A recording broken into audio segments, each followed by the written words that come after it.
Latest polls, take your pick. Albo's struggling. Now, at this moment, if there was an election, there'd be a minority government and, we'll take winning over anything.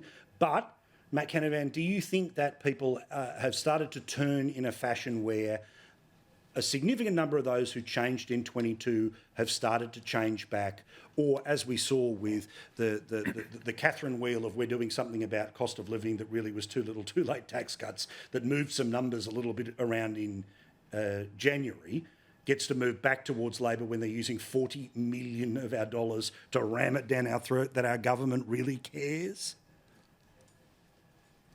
Well, I think this poll shows pretty much the status quo or the state of play at the moment, that the government is struggling, and it's a pretty close situation. I don't think it's unclear why the government is struggling. You've got a Prime Minister today who seems to think the biggest issue in the country is misinformation, when he is the biggest peddler of misinformation in this nation. He promised the Australian people at the last election that he would cut their power bills by $275, and he hasn't done so. That's why he's struggling. He's struggling because Australian families are struggling under his policies, and they want him to focus on those struggles, and instead he's distracted by all these other issues. So look, that's not rocket science in my mind, but I would also say on our side of the coin that we've still got work to do too. The vote for minor parties remains high, and to form government, to be in an election-winning position over the next year, we have to fight really hard to get the support of people back. So that's a challenge for us, but I definitely think the next election's there for the taking. Sam, is the assumption of Labor people that the Teals don't move, so therefore Dutton can't get close, so we can lose some bark, but we end up winning anyway? And would that be a dangerous thing for people to think? I don't think it is. I don't think it is what they're thinking, and if it is, they are very, very mistaken. Look, the great fear with Peter Dutton is that people think he's unelectable, right? And in that instance, that's the point where people are free to then go and register a protest vote. Albanese is a long-time political animal. He's aware of this. He is taking it absolutely very seriously. Look, I guess there's 2 points to say about the polls today. The first, and I guess the big one, is I'd still prefer to be us than them, right? I'd still prefer to be in the government's shoes than the opposition shoes. The second point is, you don't win grand finals in April, right? So we've still got another, 10 months, year to go before the next election, something in that order. The money's only just started to flow from the housing fund. Matt made a point earlier about the electricity fair.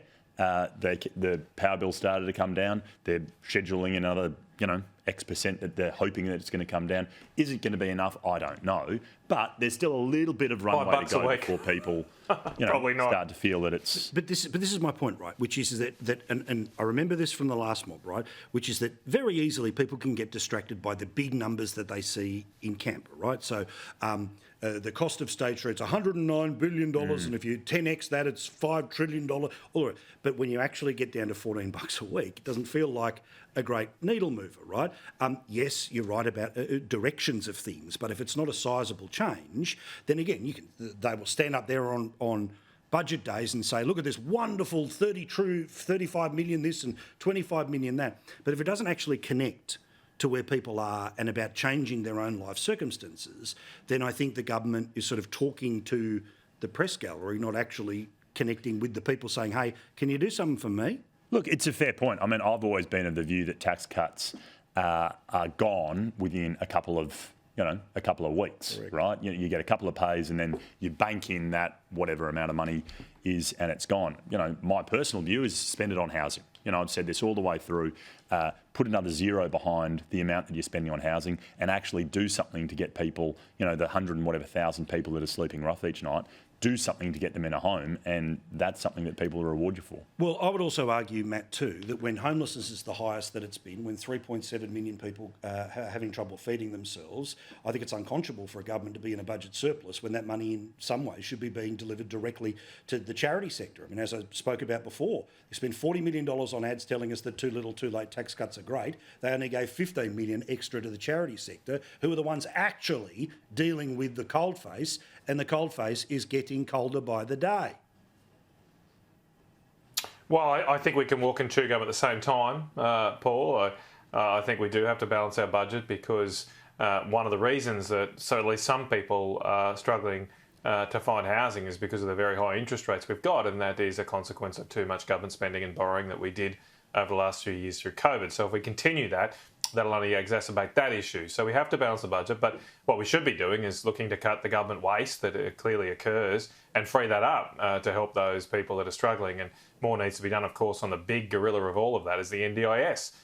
Too many people are getting money off that public teat that don't need it. Plenty of people do need it, but there's plenty of people who do not, and there needs to be greater focus on that so we can free up that money to help those people really struggling.